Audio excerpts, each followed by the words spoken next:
ပြီးကြပါတော့ဒီတော့ရှိနေတာအဲ့တော့ဇာတိတော်တဲ့ဒါကူတာအဲ့ဒီဇာတိကဆေတော့ပဲဆေတော့ချက်အဲ့ဒါနောက်ကသို့တော်ပဲဆရာတွေလည်းဒီစာကိုဆိုအောင်နော်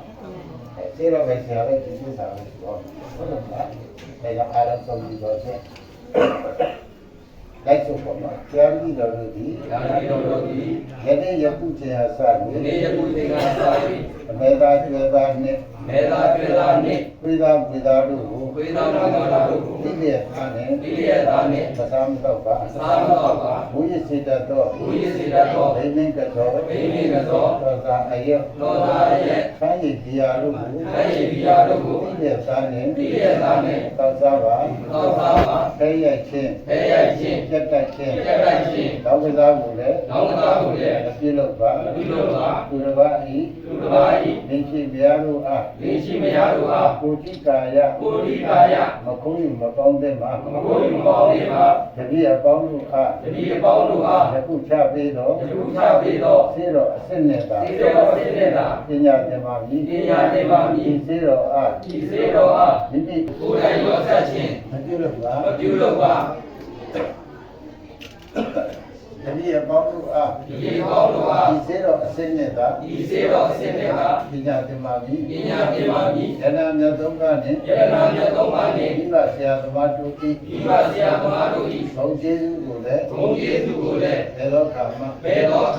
မမေ့ပါဗျာဒီသစ္စာအလုံးနဲ့မှတဘာဘာသောသစ္စာတို့ကိုပြည့်ရတာနဲ့သိခဲ့သည်ရှိတော်ပညာပြည့်၍ဘုရားကြီးတော်တို့သည်သေတော်ခိုင်းတော်ကြီးအားဗမာပြည်ကပြန်ပြေးရပါသည်ဒီဘုံကြောင့်များစွာဖြင့်အပူတော်ကံကြောကံစာရိတ္တစုဖြစ်၍သံယံတာရာဖြင့်သာသနာပြုနိုင်၍အပူတော်ကံကြောကံ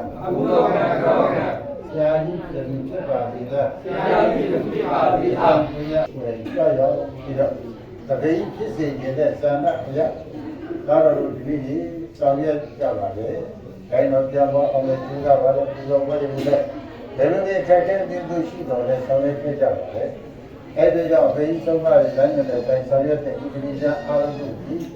ဒီကိုကျုပ်ပြတဲ့ဂိုင်းတော်အတွက်ကိုစွန့်စားပြီးတော့ဆောင်ရွက်တဲ့ပုဂ္ဂိုလ်များဖြစ်တဲ့အတွက်ကြောင့်ဒီပူဇော်ပွဲမှာတိုက်တဲ့အားလျော်စွာပြုတဲ့တော့အဆောင်အယောင်များနေတယ်ကွာအသေးလေးများတဲ့အေးကြီးဓာတုခါတော်ပြပြုတဲ့ခံစားတဲ့အတိတ်ကောင်းနမိတ်ကောင်းတဲ့ဒီသုတော်ပဲဆရာမစေတော်ပဲဆရာကြီးလက်သုတော်ကြီးကောင်းဆောင်ပရမကောင်းဆောင်တရားစခန်းပြန်ပေါ်အောင်ဆိုပြီးတော့အစက်လိုက်အဖေကြီးရဲ့သုံးပါးတဲ့အတိုင်းချပေးပါလေသူတို့နဲ့ကျွတ်တိုက်တဲ့ပုဂ္ဂိုလ်ကြီးခြေခြေပညာယူအောင်